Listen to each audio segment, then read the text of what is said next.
की बात है। सुजिन की माँ मुझे देखकर मेरे गाल खींचती थी और कहती थी, मेरा गोलू मोलू सा बच्चा कितना क्यूट है। उन्होंने तो उसी वक्त फैसला कर लिया था कि मैं उनका होने वाला दामाद बनूंगा। पर मेरी चाइल्डहुड स्वीटहार्ट सुजिन का मुंह तभी बन गया था। उसने उस वक्त औकात दिखाते हुए कहा था, मैं इस मोटे सांड से शादी करूंगी? सपने में भी नहीं। अगर ये कल को बड़ा होकर एकदम डैशिंग करोड़पति आइस प्रिंस बन गया ना, सिर्फ तभी मैं इससे शादी करने के बारे में सोचूंगी और खुद सबके सामने घुटनों पर बैठकर इससे प्रपोज करूंगी। किस्मत का खेल देखो, मेरा रिवर्स ग्लो अप होने से पहले ही घर वालों ने मुझे पैक करके फौरन भेज दिया। वक्त जैसे पंख लगाकर उड़ गया और मैं गाओसान में आ गया। मैंने तय किया कि अब वापस चाइना चलते हैं और गाँव फोड़ते हैं। जैसे ही मेरे वापस आने की खबर जिंगचंगहाई में पहुंची, पूरे कैंपस में भयंकर तहलका मच गया। हर कोई उस लव ट्रायंगल का क्लेश देखने के लिए तड़प रहा था। कैंपस क्वीन सुजिन, उसका नया आशिक, और मैं, उसका पुराना मंगेतर। शर्तें लग रही थीं कि आखिर किसका पलड़ा भारी रहेगा। सुजिन ने तो सबके सामने मेरा मजाक उड़ाया। वो गंवार जो बचपन से बाहर रहा है, पक्का अभी भी वैसा ही मोटा गैंडा और बदसूरत दिखता होगा। मेरा सगा चचेरा भाई लिन हाओ, जो उसकी बातों में आकर मुझे जलील करने का प्लान बना रहा था, उसने जब मुझे एयरपोर्ट पर देखा तो उसका चेहरा शर्म से लाल हो गया। उसके दिमाग में फिल्म चलने लगी जहां पूरी क्लास मेरे आगे ऑटोग्राफ के लिए रो रही थी। यहां तक कि सुजिन के पेरेंट्स, जो पहले मुझे घास तक नहीं डालते थे, मुझे देखते ही उनका एटीट्यूड 180 डिग्री पलट गया। उनकी आंखों में ऐसी चमक थी जैसे मेरे कदमों में आसमान के तारे लाकर रख देंगे। एयरपोर्ट पर जब हमारे खानदानी बटलर ने मुझे रिसीव किया तो उसकी आंखें फटी की फटी रह गईं। वो बस बड़बड़ाता रहा, छोटे मालिक, आप तो तस्वीरों से भी 1000 गुना ज्यादा रूपदार और खतरनाक लग रहे हैं। पर जिंगचंगहाई के उन बच्चों को क्या पता था कि अब मैं क्या बन चुका हूं। वो स्कूल के फोरम पर सट्टा लगा रहे थे कि मैं कोई गॉड ऑफ ब्यूटी निकलूंगा या एकदम महाबदसूरत। पोस्ट एकदम टॉप ट्रेंड पर आ गई। सबकी गर्दनें लंबी हो गई थीं मेरे ट्रांसफर डे का वेट करते हुए। पर मैंने सबके दिमाग के फ्यूज उड़ा दिए। चाइना लैंड करते ही मैं सुजिन से मिलने नहीं गया। मैं सीधा उसके घर सू मैंशन घुसा और उसके माँ बाप के आगे रिश्ता तोड़ने का फरमान रख दिया। जैसे ही मैं गेट से बाहर निकला, अंदर मैडम सू ने अपना फोन निकाला और सुजिन को कॉल घुमाया। फोन उठते ही उनकी आवाज किसी तूफान की तरह फटी। सुजिन, तू इस वक्त जहां भी मुंह काला कर रही है, अभी के अभी घर दौड़ कर आ। अगर 10 मिनट में तेरा चेहरा मुझे नहीं दिखा तो समझ लेना तेरी मां मर चुकी है। उनकी इस भयंकर चीख पुकार में हाई सोसाइटी वाली कोई तमीज नहीं बची थी। दूसरी तरफ सुजिन बेचारी इस अचानक हमले से पूरी तरह घबरा गई। उसके बगल में खड़ा उसका नया आशिक चैन फेई सब कुछ साफ साफ सुन रहा था। उसने अपनी मुट्ठी इतनी जोर से भींची कि नाखून स्किन में गड़ गए। उसके चेहरे पर जलन और गुस्से का कहर था। क्यों मैडम सू मुझे हमेशा किसी सड़क छाप भिखारी की तरह ट्रीट करती हैं? सिर्फ इसलिए कि मेरे पास अंधा पैसा नहीं है? मैं उस अनजान मंगेतर से किस बात में कम हूं? चैन फाई की आंखों में आंसू तैरने लगे। उसने रोंदू आवाज में बेचारा बनने का नाटक शुरू किया। सुजिन, तू जल्दी चली जा। आंटी को पक्का पता चल गया होगा कि तू मुझसे मिलने आई है, इसलिए वो इतनी भड़की हुई हैं। अपने आशिक को रोता देख सुजिन का दिल पिघल गया। उसने चैन फेई को कसकर गले लगाया और उसकी पीठ सहलाती हुई बोली, मेरे मासूम फेई, तू मत रो। इसमें तेरी क्या गलती? मेरी माँ की आदत है नौटंकी करने की, पर वो पहली बार इतना भड़की हैं। मुझे जाना होगा, वरना वो तेरा जीना हराम कर देंगी। चैन फेई की बॉडी हल्की सी अकड़ी और उसकी आंखों में एक नीचपन झलक उठा। उसने दिल में सोचा, ये सुजिन सच में एक नंबर की बेवकूफ है। खुद से रिश्ता तोड़ना इसके बस की बात नहीं। उसने दुआ की कि वो अनजान मंगेतर इतना बदसूरत हो कि सुजिन उसे देखते ही उल्टी कर दे और उसका दिल पूरी तरह मेरे ही पास रहे। टाइम देखते ही सुजिन ने उसको खुद से अलग किया। वक्त नहीं है, तू अकेले चला जा, कल स्कूल में मिलते हैं। चैन फेई ने एक नकली मासूम सी स्माइल चिपकाई। तू जल्दी जा, कल मिलते हैं। जैसे ही सुजिन की गाड़ी आंखों से ओझल हुई, चनफे के चेहरे से वो मासूमियत गायब हो गई। उसने फोन निकाला और एक दूसरी लड़की ली ना को कॉल किया। वही रोंदू आवाज वापस आ गई। हेलो ली ना, क्या तू फ्री है? मुझे किसी ने बीच सड़क पर अकेला छोड़ दिया है, मुझे बहुत डर लग रहा है। उसको अपनी पसंद का जवाब मिल गया तो उसने फोन काटा और फुटपाथ पर बैठकर स्कूल का फोरम चेक करने लगा। पर यह क्या, वो सारी पोस्ट्स उसके और सुजिन के रोमांस की और उस मंगेतर के लुक्स पर लगने वाले सट्टे की सब गायब थीं, एकदम क्लीन बोल्ड। उसने बार बार रिफ्रेश किया पर वहां कुछ नहीं दिखा। गुस्से में चनफे ने जमीन पर मुक्का दे मारा। कैसा घटिया दिन है, आज तो किस्मत ही खराब है। वहीं दूसरी तरफ सूजन हाफती हुई सू मैंशन के हॉल में घुसी। सामने मैडम सू काले बादल की तरह सोफे पर डटी हुई थी। उनके आसपास का ऑरा बता रहा था कि जो पास आएगा भस्म हो जाएगा। सूजन ने डर के मारे अपना थूक निकला। स्कूल में चाहे वो कितनी भी चौड़ में रहती हो, अपनी माँ के आगे उसकी बोलती बंद हो जाती थी। मैडम सू ने बिना एक शब्द कहे उसकी तरफ कदम बढ़ाया। डर के मारे सूजन अपनी बड़ी बहन सूलिंग के पीछे छुप गई। दीदी मुझे बचा लो। मैडम सू ने सूलिंग को ऐसी मौत की घूर दी, तू बीच से हट जा वरना तू भी पिटेगी। सूलिंग ने मजे लेने वाले अंदाज में सूजन का हाथ झटका और सोफे पर जाकर बैठ गई। बैकअप खत्म देख सूजन भी अपने असली रूप में आ गई और चीख पड़ी, माँ क्या प्रॉब्लम है आपको? 10 मिनट बोला था, मैं आ तो गई। मुझे उस इंसान से शादी नहीं करनी जिससे मैं प्यार नहीं करती।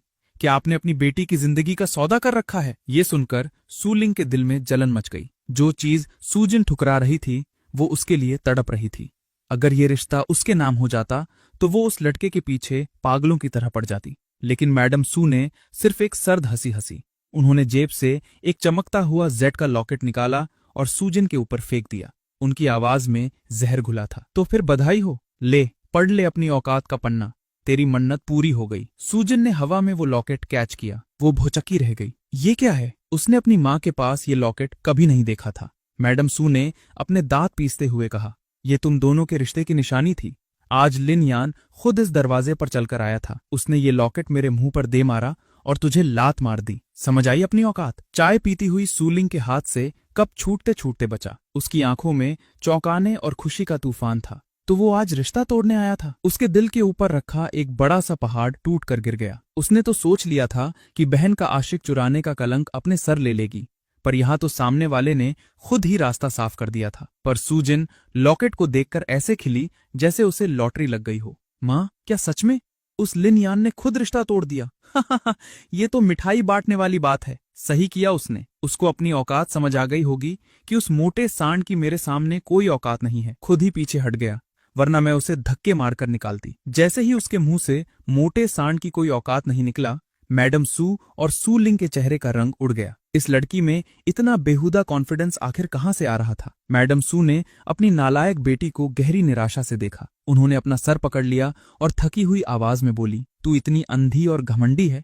एक दिन तू खून के आंसू रोएगी और अपना सर दीवार पर पटकेगी जब तुझे एहसास होगा कि तूने आज क्या खोया है। सूजन ने मुंह टेढ़ा किया। चनफे आपकी नजरों में इतना गिरा हुआ क्यों है? वो हैंडसम है, स्कूल में टॉप 10 में आता है और उसने खुद से 4 फॉरेन लैंग्वेजेस सीखी हैं। ऐसे मेहनती लड़के को आपने हमेशा सड़क छाप समझा है। वो जोश में आती गई।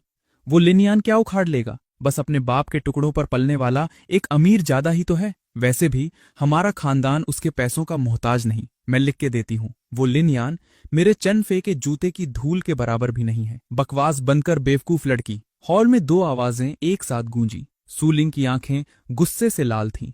ये खुद तो अंधी है ही, पर मेरे लिन यान की इतनी गंदी बेइज्जती कैसे कर सकती है? अपनी माँ और बहन का ये ज्वालामुखी जैसा गुस्सा देखकर सूजन हिल गई। आप दोनों को हो क्या गया है? माँ, उस लिन यान ने बस आपसे एक मुलाकात की और आप उस पर लट्टू हो गई। और दीदी आप भी? उसने दांत पीसते हुए आगे कहा। अच्छा, अब आई बात समझ में। ये उस लिन यान की साजिश है। वो मुझसे रिश्ता तोड़कर मेरी बहन पर डोरे डालना चाहता है। कितना घटिया और नीच किस्म का इंसान है।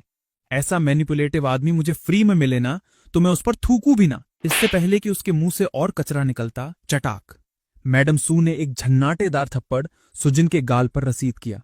उनके हाथ कांप रहे थे। तू सच में किसी इलाज के लायक नहीं है, एहसान फरामोश लड़की।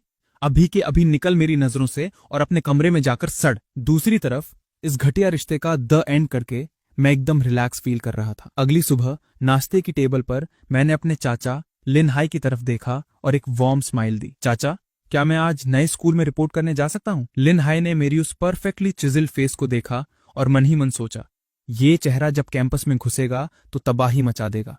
बच्चियां पागल हो जाएंगी। उन्होंने मेरी एक्साइटेड शक्ल देखी और एक बाप वाले प्यार से बोले, टेंशन मत ले बेटा, स्कूल में मैंने सब सेट कर दिया है, तू जब चाहे जा।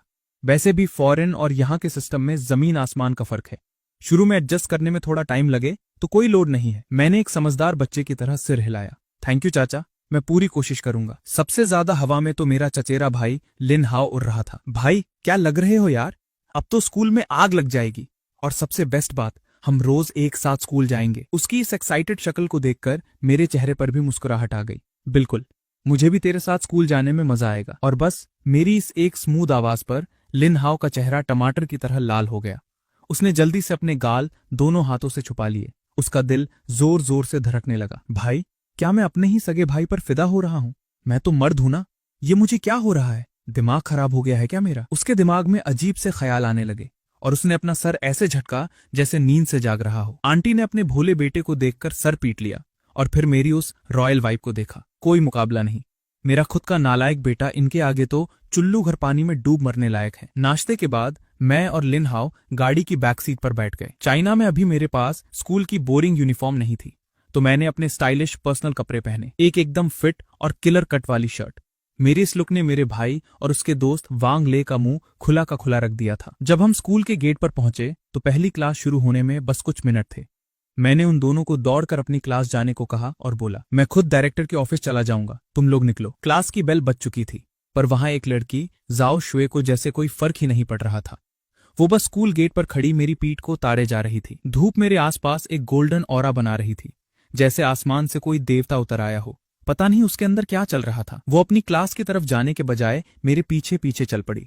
उसकी दिल की धड़कन बुलेट ट्रेन की तरह दौड़ रही थी। मैं बिना किसी दिशा के बस स्कूल कैंपस के अंदर चलता जा रहा था और अचानक मेरे सामने एक क्रिस्टल क्लियर झील आ गई। झील के अंदर कुछ ब्लैक स्वॉन्स एकदम रॉयल स्टाइल में तैर रहे थे। एक छोटा सा फ्लफी स्वॉन मेरी तरफ आया और पानी में गोल गोल घूमने लगा। उसका वो क्यूट सा अंदाज देखकर मैं पिघल गया। मैं उसके पास बैठा और अपना हाथ आगे बढ़ाया। कैसा है छोटे डॉन? वो छोटा स्वॉन मुझसे बिल्कुल नहीं डरा। उसने 2 बार क्वैक किया और अपना सिर मेरी उंगलियों से रगड़ने लगा। ये देखकर मेरी आंखों में एक गीली मुस्कुराहट तैर आई। तभी मेरे पीछे से एक मीठी सी लड़की की आवाज आई, सुनो, उनसे थोड़ा बच के रहना, ये स्वॉन्स बहुत गुस्से वाले होते हैं, काट लेते हैं। मैंने आवाज की तरफ मुड़कर देखा। जैसे ही मेरी नजर उस लड़की से मिली, जाओ सुए को लगा जैसे वक्त थम गया हो। मेरा चेहरा उसके लिए किसी मास्टरपीस पेंटिंग जैसा था, एकदम फ्लॉलेस, किसी चमकते हुए हीरे की तरह। वो अपनी जगह जम गई। उसकी नजर मेरे चेहरे से हटती ही नहीं। उसने सपने में भी नहीं सोचा था कि असली दुनिया में कोई इतना बैड एस और अट्रैक्टिव हो सकता है कि उसके आगे पूरी दुनिया फीकी पड़ जाए। जब ब्लैक स्वान ने दोबारा आवाज की, तब जाकर जाओजी होश में आई। उसके गाल शर्म से लाल हो गए। वो लड़खड़ाती हुई आवाज में बोली, मैं तो बस तुम्हें अलर्ट कर रही थी। मैंने कॉन्फिडेंट और आग लगाने वाली स्माइल दी, थैंक्स बताने के लिए। मेरी उस एक स्माइल ने जाओ सुए के दिल की धड़कनों को और बढ़ा दिया। उसने बड़ी मुश्किल से खुद पर कंट्रोल किया और पूछा, तुम क्या किसी को ढूंढ रहे हो यहाँ? मैंने ना में सर हिलाया। मैं नया ट्रांसफर स्टूडेंट हूँ, बस अभी तक रिपोर्ट नहीं किया है। मैंने आसपास देखा और थोड़ा परेशान होकर पूछा, सुनो, क्या तुम्हें पता है गाओसान के डायरेक्टर वू का ऑफिस कहाँ है? गाओसान का नया स्टूडेंट? जाओ सुए के दिमाग में एक अजीब सी हलचल हुई। उसने एक आखिरी उम्मीद के साथ अपनी कांपती आवाज में पूछा, क्या तुम मुझे अपना नाम बता सकते हो? मैंने उसकी आंखों में देखकर एकदम शांति और स्वैग में जवाब दिया, मेरा नाम लिन यन है। लिन यन। ये शब्द किसी बिजली की तरह जाओ सुए के दिमाग में गिरे। उसकी आखिरी उम्मीद पल भर में टूट गई। उसको लगा जैसे किसी ने उसे बर्फ के पानी में धक्का दे दिया हो। ये कैसे हो सकता है? ये वो लेजेंड, वो लिन यन है, सूजिन का मंगेतर? ये तूफान यहाँ क्या कर रहा है? उसने रोने जैसी शक्ल छुपाकर एक कांपती हुई स्माइल दी। उसका गला भर आया था। हेलो, मेरा नाम जाओज्यू है, मैं भी गाओसान में हूँ। आओ, मैं तुम्हें डायरेक्टर वू के ऑफिस ले चलती हूँ। उस प्यारी सी लड़की का चेहरा अचानक से एकदम सफेद पड़ गया था और उसकी आंखों में एक ऐसी उदासी थी जो मुझसे छुप नहीं सकी। मैंने उसकी उस हालत को देखकर फिक्र से पूछा, जाओ सुए, क्या तुम ठीक हो? तुम्हारा चेहरा अचानक इतना सफेद क्यों पड़ गया? मैं ठीक हूँ। उसने बड़ी मुश्किल से गर्दन हिलाई और तुरंत आगे बढ़ गई, जैसे अपने ही टूटे हुए दिल से भाग रही हो। जाओ शुए मुझे आगे ले जा रही थी। तभी हम एक टीचिंग ब्लॉक के पास से गुजरे। क्लास चल रही थी। एक लड़की जो विंडो सीट पर बैठकर बोर हो रही थी, उसने गलती से बाहर देखा और भाई उसका तो सिस्टम ही हैंग हो गया। मैं बाहर धूप में चल रहा था और धूप मेरे चेहरे पर ऐसे पड़ रही थी जैसे आसमान से कोई देवता जमीन पर उतर आया हो। मेरा फ्लॉलेस कॉम्प्लेक्शन, चमकते हुए बाल, एकदम अनरियल। भाई साहब, वो लड़की इतनी जोर से चिल्लाई कि उसका जबड़ा जमीन छू गया। God of beauty! उस एक चीख ने पूरी क्लास में भयंकर आग लगा दी। कहाँ है? कौन सा गॉड? सबके सब खिड़कियों पर बंदरों की तरह लटक गए। पूरी क्लास में ऐसी भसड़ मची कि आगे खड़ी टीचर का दिमाग खराब हो गया। चुप रहो, ये क्या मच्छी मार्केट बना रखा है। टीचर गुस्से में खिड़की के पास आई कि बच्चों को उनकी औकात दिखाए, पर जैसे ही उसकी नजर मुझ पर पड़ी वो भी वहीं की वहीं जम गई। उस शक्ल को देखकर टीचर का भी फ्यूज उड़ गया। एक लौंडे ने मजे लेते हुए पूछा, टीचर अब आई बात समझ में? टीचर का चेहरा शर्म से टमाटर जैसा लाल हो गया। उसने जल्दी से अपना एटीट्यूड वापस पहना और टेबल पर डंडा मार के चिल्लाई, आंखें अपनी किताबों पर रखो। वो लड़का कितना भी हैंडसम हो तुम्हारे बाप का नहीं है। अपनी औकात पे ध्यान दो और पढ़ाई करो। अच्छे कॉलेज जाओगे तो ऐसे हजारों लड़के तुम्हारे आगे पीछे दुम हिलाते फिरेंगे। टीचर ने ज्ञान तो पेल दिया, पर किसी के कान पर जूं तक नहीं रेंगी। सबकी भूखी आंखें अभी भी मुझ पर ही टिकी थीं। ये सारा तमाशा देखकर जाओ शुए के माथे पर सिलवटें पड़ गईं। उसके अंदर एक अजीब सी जलन और पॉजेसिवनेस आ गई थी। ये घटिया लोग मेरे साथ चल रहे इंसान को ऐसे घूर क्यों रहे हैं? मैं वहां आराम से रुका हुआ था। मुझे घंटा कुछ समझ नहीं आ रहा था। मैंने अपनी वो निर्मल झील जैसी आंखों से उसकी तरफ देखा, जैसे पूछ रहा हूं, भाई इन सबको दौरा पड़ गया है क्या? मेरी वो मासूमियत देखकर जाओ शुए का दिल और मचल गया। इस बेचारे का क्या कसूर? कसूर इन सड़क छाप लोगों का है जिनकी नीयत खराब है। जाओ शुए की आंखों में अचानक एक खतरनाक गुस्सा आ गया। उसने खिड़कियों की तरफ ऐसी जहरीली और मौत वाली घूर दी कि कुछ बच्चों ने उसे पहचान लिया। जिंगचेंग हाई स्कूल में झोजियू का नाम सुनकर अच्छे अच्छों की हवा टाइट हो जाती थी। डर के मारे सबने अपने सर अंदर कर लिए और तमाशा शांत हो गया। आखिरकार हम स्टाफ ऑफिस के दरवाजे पर पहुंच गए। जाओ शुए ने एक गहरी सांस ली। जाहो क्लासमेट, मुझे यहां तक लाने के लिए बहुत बहुत शुक्रिया। मैंने अपने दोनों हाथ जोड़कर एकदम जेंटल और वीआईपी तरीके से थोड़ा सा बॉ किया। मुझे इतना प्यारा बनते देख जाहो शुए की आंखों में एक चालाकी भरी चमक आई। उसने बिना सोचे बोल दिया, अगर इतना ही एहसान मान रहे हो तो मुझे आज लंच पर ट्रीट दे दो। मैं थोड़ा चौंका, पर अगले ही पल मैंने स्माइल करके हामी भर दी। क्यों नहीं, बिल्कुल, तो चलो कॉन्टैक्ट नंबर एक्सचेंज करते हैं। अपने फोन की स्क्रीन पर मेरा प्रोफाइल पिक्चर देखकर जाओ शुए के होंठों पर जो मुस्कान आई वो छुपे नहीं छुप रही थी, जैसे उसने कोई खजाना लूट लिया हो। ठीक है, तो मैं लंच टाइम पे मिलती हूँ तुमसे। डन, तुम जाओ अपनी क्लास में। उसके जाने के बाद मुझे अचानक याद आया कि मैंने लंच का प्लान तो पहले ही अपने चचेरे भाई लिन हाउ के साथ फिक्स किया हुआ था। खैर, मैंने सोचा एक और इंसान के आने से क्या ही पहाड़ टूट पड़ेगा। मैंने फोन जेब में डाला, एक गहरी सांस ली और ऑफिस के अंदर कदम रखा। नमस्ते टीचर्स, क्या डायरेक्टर वू यहाँ हैं? मेरी स्मूथ और क्लियर आवाज सुनकर पूरे ऑफिस में सन्नाटा छा गया। सारे टीचर्स ने अपने सर उठाए और गेट पर खड़े उस लिविंग मास्टरपीस को ताड़ने लगे। सबकी आंखें मुझ पर ऐसी चिपकी थीं जैसे किसी चुंबक ने खींच लिया हो। मैं दरवाजे पर खड़ा अजीब सी नजरों को झेल रहा था। पूरा ऑफिस फ्रीज था। जब किसी ने कुछ नहीं बोला तो मैंने दोबारा पूछा, टीचर्स क्या डायरेक्टर वू यहाँ हैं? तब जाके उनका ट्रांस टूटा। सबकी नजरें एक कोने में गईं। वहां से एक मोटा सा गोल मटोल मिडिल एज्ड आदमी अपनी कुर्सी से ऐसे उछलकर भागा जैसे लंगर बन रहा हो। उसके चेहरे पर एकदम चापलूसों वाली हंसी थी। अरे तुम ही लिन क्लासमेट हो ना? उसने हाथ मलते हुए कहा। आओ आओ, जल्दी अंदर आओ। उसने मुझे अपनी डेस्क के आगे बैठाया, फिर जल्दी से अपनी ड्रॉर खींची और एक ब्रांड न्यू वीआईपी क्वालिटी की चाय पत्ती निकाली। एकदम एक्सपर्ट की तरह उसने चाय बनाई और मेरे आगे कप रख दिया। बाकी टीचर्स की आंखें फटी की फटी रह गईं। ये वो महंगी दा होंग पाओ चाय थी जो ये कंजूस डायरेक्टर वू खुद भी पीने से डरता था। सबने एक दूसरे को मीनिंगफुल लुक दिया। ये नया लड़का सिर्फ हॉट ही नहीं है, इसके पीछे किसी बहुत बड़े खानदान का हाथ है। लिन क्लासमेट, सफर लंबा था ना? ये थोड़ी सस्ती चाय बनाई है, पता नहीं तुम्हारे रॉयल स्टैंडर्ड की है या नहीं।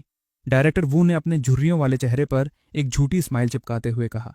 मैंने चाय का कप उठाया, एक सिप लिया और एकदम नवाबी स्टाइल में बोला, शुक्रिया डायरेक्टर, चाय काफी बढ़िया है।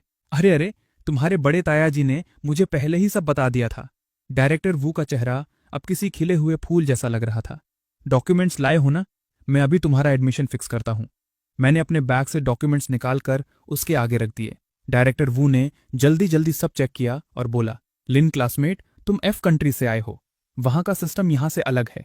मैं तुम्हें इंटरनेशनल क्लास में डाल देता हूं, वहां तुम आराम से एडजस्ट हो जाओगे। मैंने अपना सर ना में हिलाया।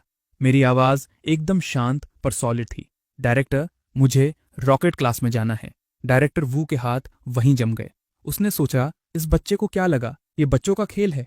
उसने समझाने वाले टोन में कहा, बेटा, रॉकेट क्लास सिर्फ टॉप रैंकर्स के लिए है। उसमें स्ट्रिक्ट 50 बच्चों की सीट होती है। अगर तुम्हारा दिमाग उस लेवल का नहीं है और मैं तुम्हें वहां घुसा भी दूं तो तुम 1 महीने में रोने लगोगे। तुम्हारी गंदी बेइज्जती होगी, वो अलग। उसका ये डराने वाला भाषण सुनकर मैं थोड़ा सा भी नहीं घबराया, बल्कि मेरे होठों पर एक शांत पर सैवेज स्माइल आ गई। आपकी सारी बातें मुझे पता हैं डायरेक्टर, और इसीलिए मुझे वहीं जाना है, मैंने उसकी आंखों में सीधा देखते हुए कहा।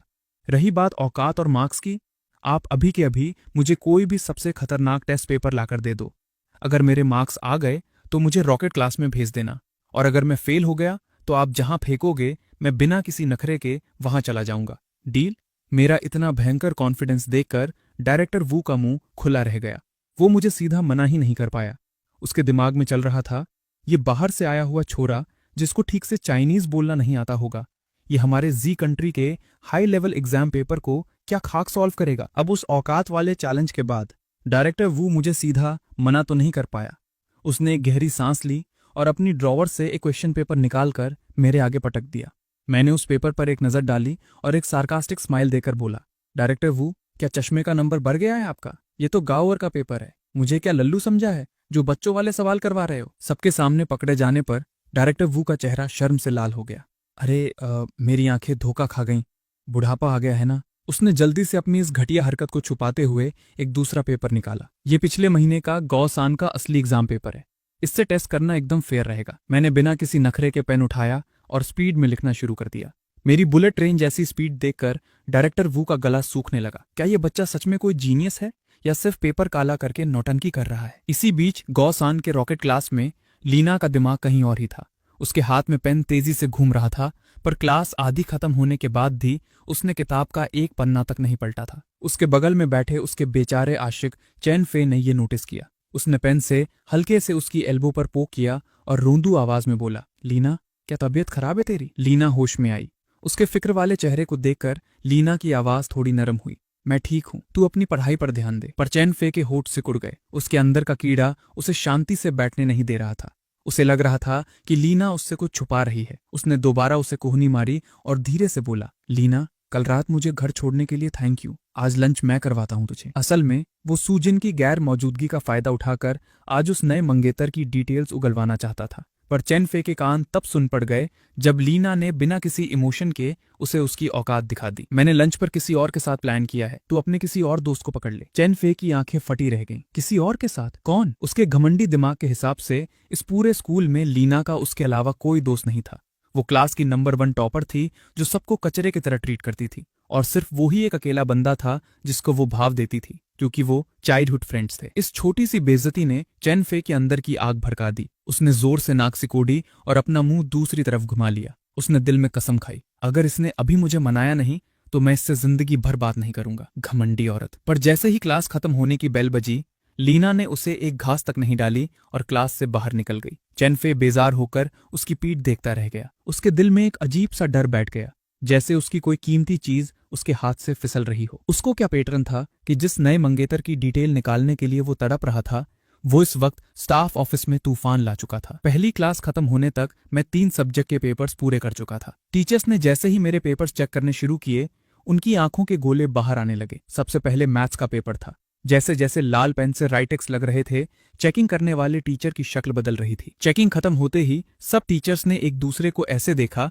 जैसे किसी ने भूत देख लिया हो। 150 में से 150? पूरा ऑफिस हिला हुआ था, क्योंकि आज तक इस महाटफ पेपर का हाईएस्ट स्कोर सिर्फ 140 गया था। और सबसे बड़ी बात, मैंने बिना रुके इन पेपर्स को ऐसे सॉल्व किया था जैसे सारे आंसर्स मेरे दिमाग में पहले से छपे हों। डायरेक्टर वू के हाथ कांप रहे थे। ये लड़का इंसान नहीं, कोई चलता फिरता मॉन्स्टर है। बाकी 2 पेपर्स का रिजल्ट भी आ गया, दोनों में फुल मार्क्स। ऑफिस में ऐसी भसड़ मची कि रॉकेट क्लास के इंचार्ज टीचर वांग दौड़ते हुए वहां आ गए। जब उन्हें पता चला कि एक ऐसी मशीन उनकी क्लास में आने वाली है तो उनकी बाँछें खिल गईं। पर जैसे ही उन्होंने मुझे देखा, उनका जबड़ा जमीन पर गिर गया। वहां मैं एकदम शांति से बैठा अपना आगे का पेपर दे रहा था। मेरे चेहरे की वो रॉयल वाइब, मेरे पेन पकड़ने का वो एलिगेंट स्टाइल, टीचर वांग को लगा जैसे कोई हॉलीवुड का मेगा स्टार उनके ऑफिस में बैठा हो। इसी वक्त स्कूल के फोरम पर एक पोस्ट बॉम्ब की तरह फटी। भाई साहब! एक बच्चे की चीख से पूरा कॉरिडोर गूंज उठा। पोस्ट में वही मेरी धूप में चलते हुए फोटो थी। चेहरा इतना फ्लॉलेस और आग लगाने वाला था कि जिसने भी देखा उसका दिमाग ब्लैंक हो गया। गॉड ऑफ ब्यूटी मिल गया, आज ही गाओसान में ट्रांसफर हुआ है, अभी गाओसान के ऑफिस में है, किसी ने कॉरिडोर में चिल्ला दिया। अगला ही सीन ज़ॉम्बी लैंड जैसा था।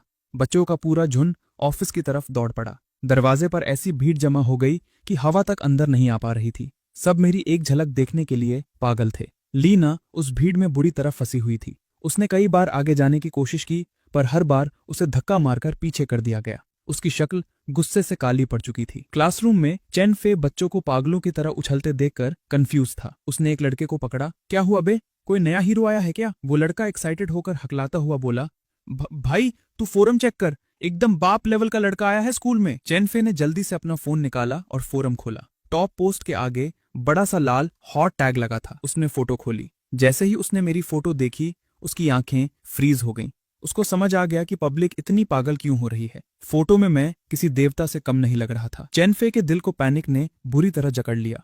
अगर ऐसा खतरनाक इंसान इस स्कूल में पढ़ेगा तो सारी स्पॉटलाइट इसके पास चली जाएगी। मेरी क्या औकात रह जाएगी। उसके दिमाग में तुरंत लीना और सूजिन का चेहरा आया। उसने अपने रोते हुए दिल को झूठी दिलासा दी, नहीं नहीं, मेरी सूजिन और लीना ऐसी सस्ती और सुपरफिशियल लड़कियां नहीं हैं जो सिर्फ शक्ल पर फिदा हो जाएं। वो मुझसे प्यार करती हैं। इस कल के आए नए आशिक के लिए मुझे कभी नहीं छोड़ेंगी। ऑफिस के बाहर झुंड इतना बढ़ गया कि आखिरकार डिसिप्लिन हेड को डंडा लेकर आना पड़ा। क्या क्लेश मचा रखा है यहाँ? क्लास में जाओ वापस। उसने गुस्से से दहाड़ मारी। जो एक सेकंड भी यहाँ रुका उसे ग्राउंड के 10 चक्कर लगवाऊंगा। हेड का खौफ देखकर भीड़ तितर बितर हो गई। बाहर इतना बड़ा तूफान आ गया और अंदर मैं एकदम शांत एक सिग्मा की तरह अपने पेपर्स पर फोकस कर रहा था। मेरी इस चिल और खतरनाक वाइब ने टीचर्स को मेरा और बड़ा फैन बना दिया था। 10 मिनट का ब्रेक खत्म हुआ, बेल बज गई। लीना बिना मेरे दर्शन किए उदास शक्ल लेकर क्लास में वापस आई। पर जब चेन फे ने उसकी ऐसी निराश शक्ल देखी तो उसका पूरा सिस्टम हिल गया। क्या लीना भी उस नए लौंडे को ताड़ने गई थी? जैसे ही ये ख्याल उसके दिमाग में आया, चेन फे के अंदर जलन और गुस्से का ज्वालामुखी फट पड़ा। उसने इतने जोर से अपना पेन किताब पर दबाया कि पेन की निब टूट गई और पूरे पेज पर काली स्याही फैल गई। गाओसान के उस रॉकेट क्लास में आने के बाद कई लड़कों की मुट्ठियां गुस्से से कस गई थीं। उन सबको जलन हो रही थी कि लीना जैसी क्लास की टॉपर और आइस क्वीन मेरे इतने पास बैठने का ख्वाब देख रही थी। पर इससे पहले कि टीचर ली कुछ बोलती, मैंने एकदम शांत और कोल्ड आवाज में उसकी औकात सेट कर दी। लीना, मुझे अकेले बैठने की आदत है। मेरे बगल में किसी की जगह नहीं है। ये सीधा और बेरहम रिजेक्शन सुनकर लीना का चेहरा किसी सफेद पर्दे की तरह पड़ गया। उसने जबरदस्ती अपने कांपते हुए होठों से एक नकली स्माइल बनाई और बड़ी मुश्किल से ठीक है बोला। उसका पूरा कॉन्फिडेंस चकनाचूर हो चुका था और वो अपनी सीट पर हारी हुई शक्ल लेकर बैठ गई। और ये सारा नजारा चैन फाई अपनी आंखों से देख रहा था। उसके लिए ये किसी तेजाब से कम नहीं था। कचरा कहीं की। चैन फाई ने गुस्से से अपने नाखून अपनी हथेली में इतने जोर से गड़ा दिए कि निशान पड़ गए। आज उसकी आंखों पर से पर्दा हट गया था। उसको समझ आ गया था कि लीना का दिल पूरी तरह से मेरे यानी लिन यान के पास जा चुका है। पूरा टाइम क्लास में जो वो हवा में घूम रही थी वो सिर्फ मेरे लिए था। औकात देखो इसकी। जो कल तक मुझे हमेशा साथ निभाऊंगी का ज्ञान पेलती थी, आज एक नए अमीरजादे को देखते ही अपनी सारी कस्में भूल गई। सब नौटंकी थी इसकी। तभी टीचर ली दोबारा प्लेटफॉर्म पर आई और उनका चेहरा एकदम स्ट्रिक्ट था। मुझे पता है तुम सबको नए और खूबसूरत लोग पसंद हैं, उन्होंने पूरी क्लास को घूरते हुए कहा। पर ध्यान रखना, ये गाओसान है। तुम्हारा फोकस सिर्फ किताबों पर होना चाहिए। ये मत सोचना कि रॉकेट क्लास में आ गए तो तुमने झंडे गाड़ दिए। तुम्हारे बाप के ऊपर भी कोई बाप होता है। उसके बाद टीचर ली ने अपने हाथ में रखे मेरे टेस्ट पेपर्स उठाए और पूरी क्लास के सामने मेरा रिजल्ट अनाउंस किया। लिन यान स्टूडेंट ने चाइनीज एस्से को छोड़कर, जिसे उन्होंने लिखा ही नहीं था, बाकी सारी सब्जेक्ट्स में पूरे 100% फुल मार्क्स स्कोर किए हैं। ये बोलते ही क्लास में ऐसी शांति छा गई जैसे किसी ने सबकी सांस रोक ली हो। Full marks? शक्ल से देवता और दिमाग से आइंस्टाइन। ये सुनकर चैन फे की शक्ल ऐसे काली पड़ गई जैसे किसी ने उसके मुंह पर जलेबी की चाशनी रगड़ दी हो। अब उसके चेहरे पर वो नकली स्माइल भी नहीं टिक पा रही थी। उसकी औकात उसको साफ दिख रही थी। पर टीचर ली अभी नहीं रुकी। उन्होंने एक फाइनल वार्निंग दी। अगर किसी ने भी लिन यान पर कोई घटिया डोरे डालने की कोशिश की तो पहले आईने में अपनी शक्ल और औकात देख लेना। और सुनो, लिन यान अब हमारी क्लास का हिस्सा है। अगर बाहर की किसी क्लास के कचरे ने इसके पास आने की हिम्मत की तो तुम सबको पता है ना क्या करना है। क्लास के सारे बच्चों में जैसे आग लग गई। सब एक आवाज में चिल्लाए, अपने मेल गॉड को बचा के रखेंगे, किसी सड़क छाप को पास नहीं आने देंगे। टीचर ली ने सेटिस्फैक्शन से सिर हिलाया और क्लास से चली गई। जैसे ही क्लास खत्म होने की बेल बजी, एक और भयंकर ब्रेकिंग न्यूज पूरे कैंपस में आग की तरह फैल गई। मेरा और सूजन का रिश्ता टूट चुका है। ये सुनकर पूरे स्कूल की लड़कियां पागल हो गईं। उन्हें समझ आ गया कि स्कूल का नया सबसे अमीर और सबसे हैंडसम लौंडा अब एकदम सिंगल है। अपने फोन पर यह न्यूज देखते ही झोजियू के होठों की मुस्कान रुकने का नाम ही नहीं ले रही थी। उसने बिना एक सेकंड वेस्ट किए मुझे मैसेज ठोक दिया, लिनयान, आज लंच में क्या खाओगे? मैं कैंटीन में स्पेशल ऑर्डर लगवा देती हूँ। पर इससे पहले कि मुझे मैसेज मिलता, उसकी सबसे बेस्ट फ्रेंड सन यूए ने पीछे से आकर फोन छीन लिया। सन यू ने मजाक उड़ाते हुए मैसेज जोर से पढ़ा, ओहो लिनयान, लंच में क्या खाओगे? क्या मक्खन लगाया जा रहा है नए लौंडे को? जोशू का चेहरा शर्म और गुस्से से लाल हो गया। उसने झटके से अपना फोन वापस छीना और घूर कर बोली, मेरे फोन से दूर रह। सन यू ने अपने हाथ फोल्ड किए और एक शैतानी हंसी हंसी, बता तो, तुम दोनों ने वीचैट पर कब सेटिंग कर ली? पहले से जानती है क्या उसको? जोशू ने साई किया, अरे बस आज सुबह गेट पर मिले थे। अब वो और सुजिन अलग हो चुके हैं तो मैं उससे दोस्ती क्यों नहीं कर सकती? सन यू ने उसके कंधे पर हाथ रखा और वार्निंग दी, ध्यान से मेरी माँ, वो हमारी दोस्त सुजिन का एक्स मंगेतर है। अगर तू उसके पीछे पड़ेगी तो सुजिन को गंदी वाली जलन नहीं होगी? जोशुए की आंखों में एक कोल्ड लुक आ गया। जलन होती है तो होने दे। वो अपनी मर्जी का आशिक घुमाती फिरे और मैं एक नॉर्मल लड़के को अप्रोच भी ना करूं। मेरी भी अपनी लाइफ है। ये सुनकर सनयू थोड़ी सीरियस हो गई। देख, लिनयन सच में एक वॉकिंग ट्रैप है। खूबसूरत बहुत है, पर ऐसी कांटे वाली गुलाब है जो खून निकाल सकती है। ज्यादा डीप मत जाना, वरना अपना ही दिल तुड़वा बैठेगी। थैंक्स एडवाइस के लिए, पर मुझे पता है मैं क्या कर रही हूं।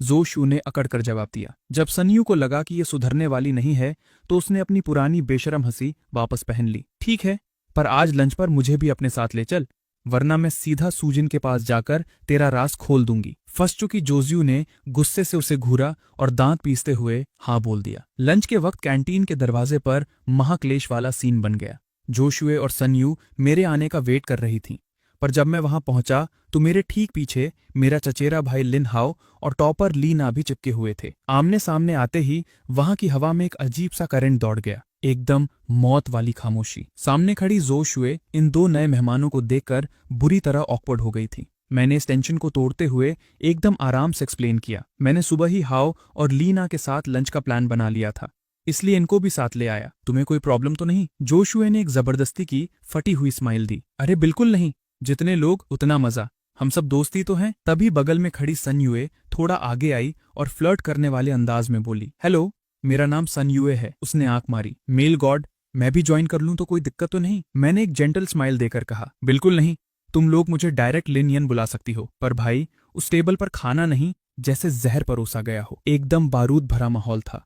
जो लिन हाओ और लीना कभी एक दूसरे की शक्ल नहीं देखते थे, वो आज टीम बनाकर सामने बैठी दोनों लड़कियों को ऐसे घूर रहे थे जैसे कच्चा चबा जाएंगे। और इस सारे तूफान के बीच मैं एकदम चिल, एक देवता की तरह आराम से अपना खाना खा रहा था। मेरे दिमाग में क्या गेम चल रहा है ये इन कचरे के ढेर में से किसी को नहीं पता था। मैंने नोटिस किया कि लीना उन दोनों को घूर रही थी। ये वही दोनों चुड़ैल थीं जो कल तक सुजिन की चमची बनकर मेरे बारे में बकवास करती थीं। ये कहती थीं कि मैं सुजिन के पीछे भिखारी की तरह पड़ा हूं, और इनके हिसाब से चेन फेई ही सुजिन का इकलौता असली बॉयफ्रेंड था। इनकी और सुजिन की औकात और फितरत एक जैसी ही थी, एकदम घटिया। सामने बैठी जोजियू की आंखों में मेरे लिए एक पागलपन वाली भूख दिख रही थी। यहां तक कि सनयुए, जिसको हमेशा से मसल वाले लौंडे पसंद थे, वो भी मेरी एक आग लगाने वाली स्माइल देखकर अंदर तक पिघल गई थी। उसकी धड़कनें आउट ऑफ कंट्रोल थीं। वहीं दूसरी तरफ लीना उदास और काली शक्ल लेकर बैठी थी। मुझे इतनी सारी लड़कियों के घेरे में देखकर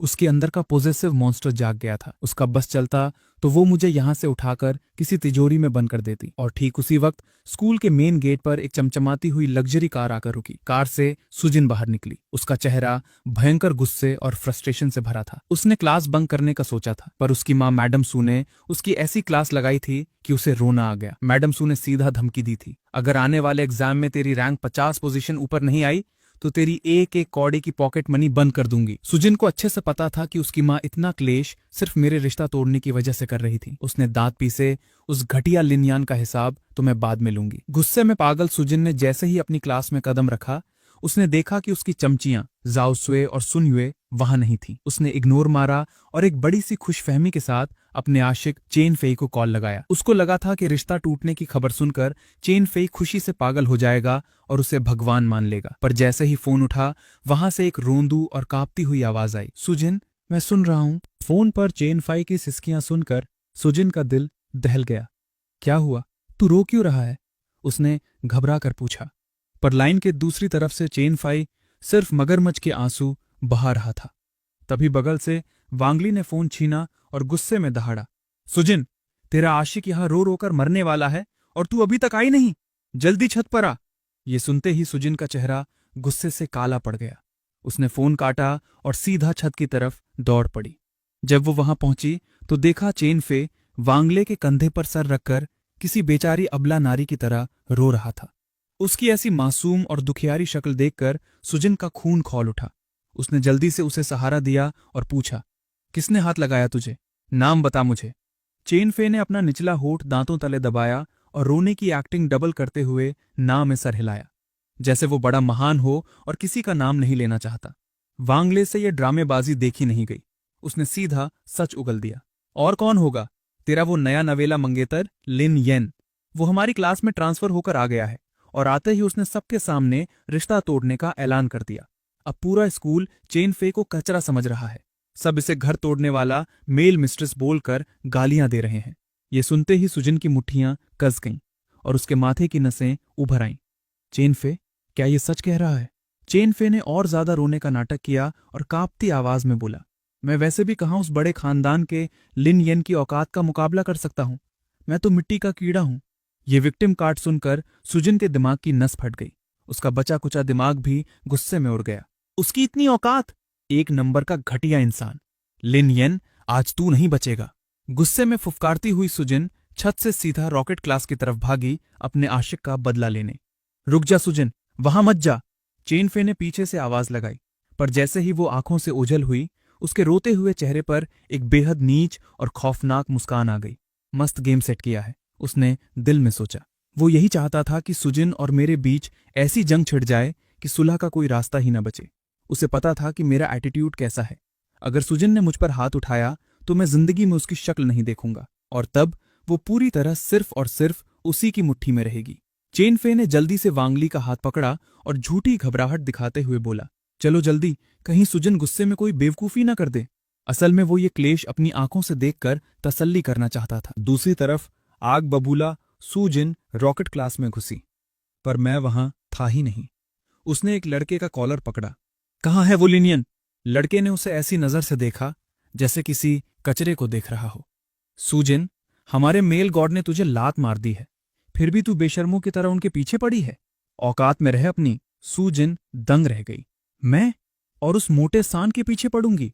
उस घटिया इंसान ने तुम सबको कौन सी भांग पिला दी है? अगले ही सेकंड पूरे रॉकेट क्लास के बच्चे अपनी सीट से उठ खड़े हुए और सुजिन को घेर लिया। सबकी आंखों में मौत का खौफ था। सुजिन की हंसी निकल गई।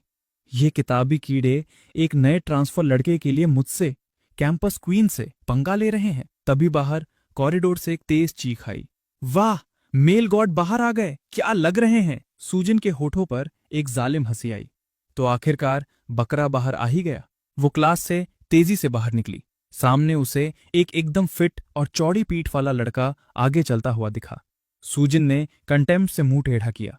बड़ा हीरो बन रहा है, आज देखती हूं इसकी सारी चौड़ कैसे निकलती है। वो एक पागल और गुस्से से भरी सांड की तरह पूरी स्पीड में मेरी तरफ दौड़ी। पीछे खड़े बच्चों की चीख निकल गई। मेल गॉड, बच के! मैंने आवाज सुनकर आराम से पीछे मुड़कर देखा, और ठीक उसी सेकेंड मेरी वो किसी देवता जैसी फ्लॉलेस और रोबदार शक्ल सुजिन की आंखों के सामने आ गई। वो चलते चलते जम गई। उसका दिमाग ब्लैंक हो गया। ये कौन है? ये इतना खूबसूरत इंसान मेरा वो मोटा मंगेतर है? वो रुकना चाहती थी, पर स्पीड इतनी ज्यादा थी कि ब्रेक्स नहीं लगे। बैम! फिजिक्स ने अपना काम किया और वो पूरी फोर्स के साथ मुझसे आ टकराई। एक आवाज आई और मैं 1 मीटर दूर जाकर जमीन पर गिर पड़ा। दूर खड़ा चैन फेई ये नजारा देखकर दिल ही दिल में जोर से हंसने लगा। सही हुआ, बड़ा एटीट्यूड दिखा रहा था ना। पर उसके बगल में खड़ा वांगली, जो चैन फेई का ये शैतानी और कमीना चेहरा देख रहा था, वो एकदम शिवर कर गया। उसने डर के मारे चैन फेई का हाथ छोड़ दिया। उसको समझ आ गया था कि आज उसे एक प्यादे की तरह यूज किया गया है। जो इंसान अभी रो रहा था वो एक नंबर का जहरीला सांप है। वहां कॉरिडोर में कोहराम मच गया। मेल गॉड, भाई! सब के सब मेरी तरफ दौड़े। मैं जमीन पर था। मेरी घनी भौहें दर्द से सिकुड़ गईं और मेरे मुंह से कांपती हुई आवाज में बस 2 शब्द निकले, दर्द हो रहा है। मेरी इस फ्रेजाइल और इंजर्ड शक्ल ने वहां खड़े सारे बच्चों के अंदर गुस्से का ज्वालामुखी फाड़ दिया। उनका दिल तड़प उठा मुझे दर्द में देखकर, पर डर के मारे कोई मुझे हाथ लगाने की हिम्मत नहीं कर रहा था। उन सब ने अपनी मौत जैसी नजरें उस चुड़ैल सूजन पर गाड़ दी। तभी भीड़ को चीरते हुए लीना आगे आई। उसने बिना सोचे मुझे अपनी बाहों में उठा लिया। लिनयन, तुम इंजर्ड हो, मैं अभी तुम्हें हॉस्पिटल ले चलती हूँ। ये कहकर उसने एक पल के लिए भी पीछे नहीं देखा और मुझे सहारा देकर चल पड़ी। जमीन पर गिरी सूजन अभी भी होश में नहीं थी। उसका दिमाग उस देवता जैसी शक्ल और मेरे दर्द में गिरे होने के सदमे में अटका हुआ था। वो जैसे नींद से जागी। सॉरी, ये मेरी गलती है। वो मेरे पीछे भागना चाहती थी, पर तभी एक लोहे जैसा हाथ उसके रास्ते में आ गया। ये जाओ शुए थी। जाओ शुए की आंखों से आग निकल रही थी। धाद, एक के बाद एक उसने सूजन के मुंह पर मुक्के जड़ दिए। तभी चैन फेई भागता हुआ आया और अपने दोनों हाथ फैलाकर सूजन के आगे खड़ा हो गया। पागल हो गई है क्या जाओशुए? ये तेरी बचपन की दोस्त है और तू इस पर हाथ उठा रही है? दोस्त? जाओशुए ने एक नीच हंसी हंसी और अपने हाथ झटके। एक सड़क छाप और घटिया लड़के के चक्कर में ये पूरी तरह अंधी हो चुकी है। कान खोलकर सुन ले सूजन, अगर लिन यान को एक खरोंच भी आई तो मैं तुझे जिंदा गाड़ दूंगी। ये धमकी देकर जोशु वहां से निकल गई। उसके पीछे खड़ी सुनयुए ने भी एक गहरी सांस ली और निराशा से बोली, सूजन, तेरा भगवान ही मालिक है अब। ये कहकर वो भी चली गई। सालों की दोस्ती एक पल में चकनाचूर हो गई। चैन फाई को भरोसा नहीं हो रहा था। एक कल के आए हुए नए लौंडे के लिए इन लड़कियों ने 10 साल की दोस्ती कचरे के डब्बे में डाल दी। उसने सूजन के गाल को सहलाया और मासूमियत से बोला, सूजन, तेरा तो मैं हूं ना। पर सूजन के दिमाग में सिर्फ मेरा जमीन पर गिरना और दर्द से तड़पना घूम रहा था। उसने झटके से चैन फेई का हाथ झटक दिया और लड़खड़ाती हुई खड़ी हुई। नहीं, मुझे हॉस्पिटल जाना है, मुझे उसे देखना है। चैन फेई का दिमाग सुन पड़ गया। उसके अंदर गुस्से की आग भड़कने लगी, पर उसने जबरदस्ती अपने होठों को काटकर फिक्र दिखाते हुए कहा, सूजन, तू खुद चोटिल है, पहले मेडिकल रूम चल। वहां लिन यान के पास जोजियो और बाकी लोग हैं ना। तू स्कूल के बाद आराम से मिल लेना। अपने आशिक की ये बात सुनकर सूजन ने अपना होश थोड़ा वापस लाया और हार मानकर हाँ में सर हिला दिया। हॉस्पिटल में डॉक्टर ने अपना चश्मा एडजस्ट किया और बोला, टेंशन की बात नहीं है, माइनर फ्रैक्चर है, प्लास्टर लग गया है, कुछ दिन आराम करेंगे तो बिल्कुल फिट हो जाएंगे।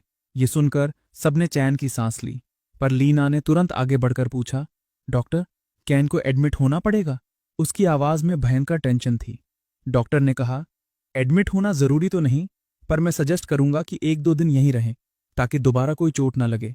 इससे पहले कि मैं अपना मुंह खोलता, मेरे पीछे खड़े सब लोगों ने एक आवाज में ऑर्डर दे दिया, एडमिट करो और हॉस्पिटल का सबसे best VIP private room book करो। हमारे मेल गॉड को 1% भी तकलीफ नहीं होनी चाहिए। पैसा पानी की तरह बहा देंगे। मैंने एक लंबा सांस छोड़ा और थक कर बोला, तुम लोग ज्यादा ओवर रिएक्ट कर रहे हो। डॉक्टर ने बोला ना, मैं ठीक हूं। नहीं, ये कैसे ठीक है? मेरा भाई लिन हाओ गुस्से से चिल्ला पड़ा। हड्डी टूटी है तो दर्द तो हो रहा होगा ना। भाई, तुम बस यहां रेस्ट करो, बाकी हम संभाल लेंगे। थक हार कर मुझे उनकी बात माननी पड़ी। जब सब कुछ सेट हो गया तो मैंने उन सबको स्कूल वापस जाने का ऑर्डर दिया, पर मेरा चचेरा भाई लिन हाओ गेट पर दोनों हाथ कमर पर रखकर उन सब लड़कियों को घूर रहा था। उसने एक एग्रेसिव चौड़ में आकर उन्हें वार्निंग दी, तुम सारी चुड़ैलों, यहां रुककर क्या उखाड़ना चाहती हो? मेरे भाई के भोलेपन का फायदा उठाना है क्या? निकलो सब यहां से। हॉस्पिटल के उस वीआईपी कमरे में खड़े मेरे चचेरे भाई लिन हाओ ने उन सब लड़कियों की तरफ देखा और चौड़ में आकर बोला, जब मैं अपने भाई के पास यहां खड़ा हूं तो तुम सबका क्या काम? चलो निकलो अपने स्कूल। मेरे भाई के इंजर्ड होने का फायदा उठाकर लाइन मारना चाहती हो? कोई चांस नहीं मिलेगा। पर लीना और बाकी लड़कियां एक दूसरे का मुंह ताकती रह गईं।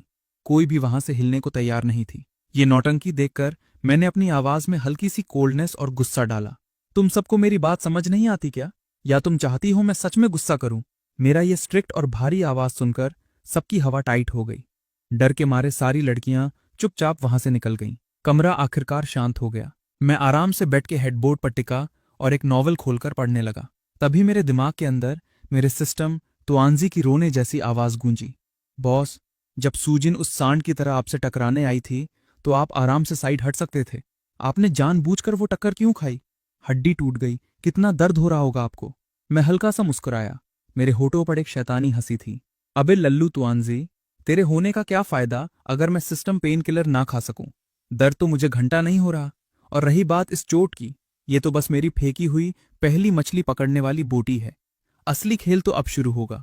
और जैसे मैंने सोचा था, ठीक अगले ही सेकंड कमरे का दरवाजा झटके से खुला। सूलिंग हाँफती हुई दरवाजे पर खड़ी थी। साफ दिख रहा था कि वो सीधा अपनी कंपनी से दौड़ती हुई आई है। लिनयान, तू ठीक है? अचानक फ्रैक्चर कैसे हो गया? सूलिंग के चेहरे पर भयंकर टेंशन थी। वो लंबे कदम लेती हुई सीधा मेरे बेड के पास आई। मैंने अपने हाथ की किताब साइड में रखी। मेरा चेहरा, जो पहले से थोड़ा पेल था, मैंने उसे और ज्यादा मासूम और बेचारा बना लिया। अरे लिंग दीदी, आप अचानक यहाँ कैसे? मैं ठीक हूं, बस थोड़े दिन आराम करना है। सूलिंग ने आगे बढ़कर मेरे दोनों हाथ अपने हाथों में कसकर पकड़ लिए। उसकी उन गहरी काली आंखों के अंदर एक मौत जैसा गुस्सा और खून खराबा छुपा था। उसने भारी आवाज में पूछा, सच सच बता लिनयान, किसने तुझ पर हाथ उठाया है? मैंने जानबूझकर अपना चेहरा दूसरी तरफ घुमा लिया और एकदम शांत रहा। मेरी इस दुखी पर चुप रहने वाली एक्टिंग ने सूलिंग के दिमाग में पूरी मूवी चला दी। उसका शक यकीन में बदल गया। ये पक्का उस सूजिन का काम है ना? सूलिंग का चेहरा किसी काले तूफान की तरह डरावना हो गया। मैं जानती हूं उस घमंडी और पागल लड़की को। रिश्ता टूटने के बाद उसकी ईगो हर्ट हुई होगी और उसने बदला लेने के लिए तुझ पर हमला किया। मैंने जल्दी से ना में सर हिलाया और एकदम देवता वाले अंदाज में बोला, लिंग दीदी, सच में कोई बात नहीं है, आप रहने दो, मत पूछो। मुझे इतना बुरा होने के बाद भी चुप और संस्कारी बनते देखकर सूलिंग का दिल मेरे लिए पूरी तरह पिघल गया। उसने दिल ही दिल में कसम खाई, अगर मेरा लिनयान इतना नर्म दिल है कि वो उस चुड़ैल पर हाथ नहीं उठा सकता, तो इसके रास्ते का कचरा मैं साफ करूंगी, इसके दुश्मनों का गला मैं घोटूंगी। उसने मुझसे आगे कुछ नहीं पूछा, बल्कि मेरा मूड ठीक करने के लिए वो मेरे पास बैठकर मुझे हंसाने लगी। उस पूरी दोपहर हम दोनों ने खूब बातें की और हमारे बीच की दूरियां एकदम खत्म हो गईं। तभी अचानक कमरे का दरवाजा खुला और मेरी ताया जी की पत्नी यानी मैडम लिन, मेरी आंटी, अंदर आ गईं। उनकी नजर जैसे ही मुझ पर और सूलिंग पर पड़ी, उनका दिमाग खराब हो गया। उन्हें ऐसा लगा जैसे कोई चोर उनके घर में घुसकर उनका सबसे कीमती हीरा चुरा रहा हो। ताई जी, आप आ गईं। मैंने प्यारी सी स्माइल देकर उन्हें ग्रीट किया।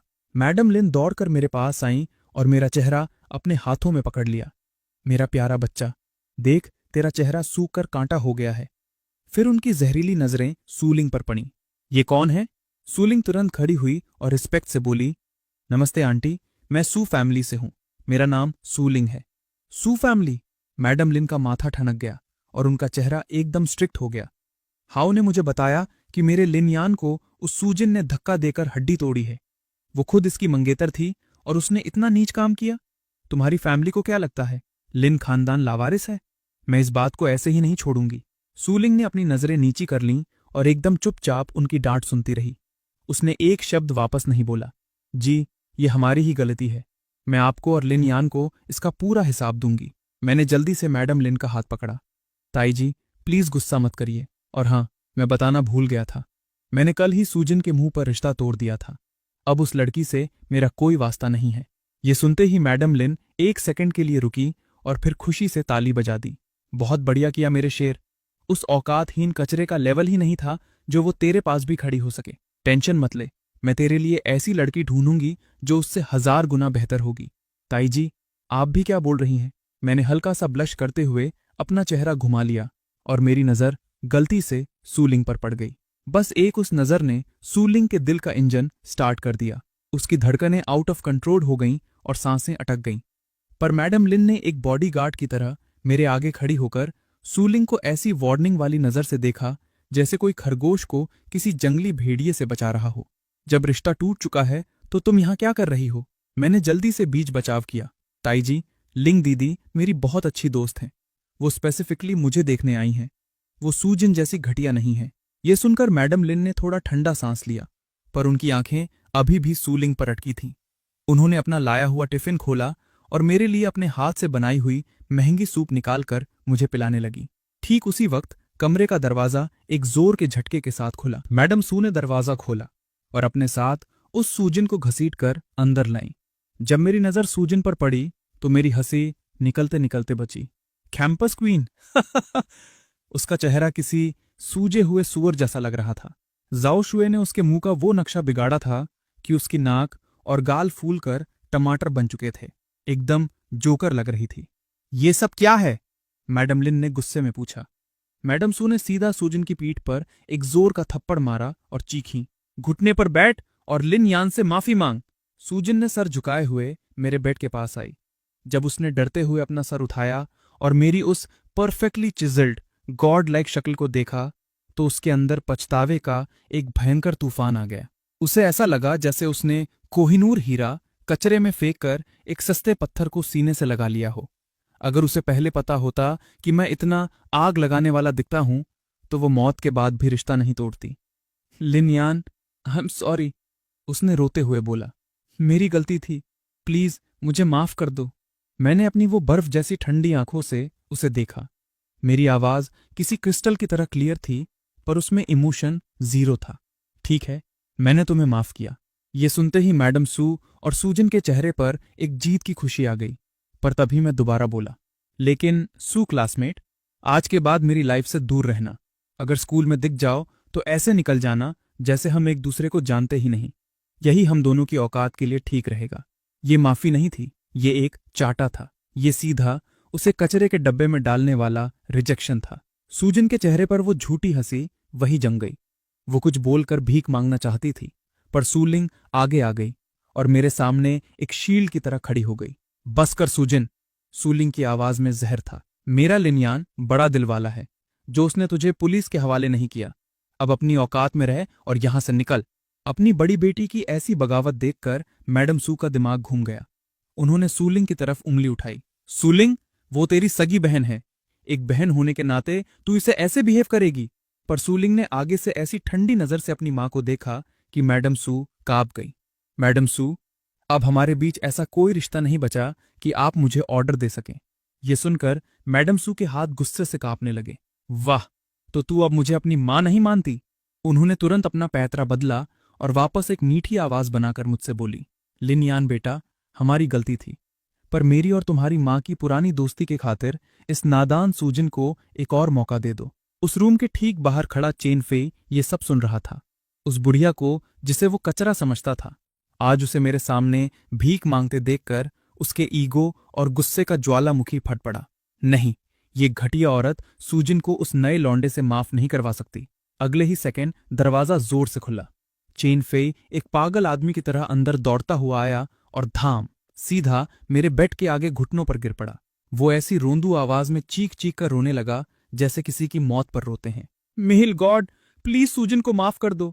उसने जो भी किया सब मेरे लिए किया था। अगर किसी की गलती है तो वो मेरी है। आप मुझे सजा दे दो।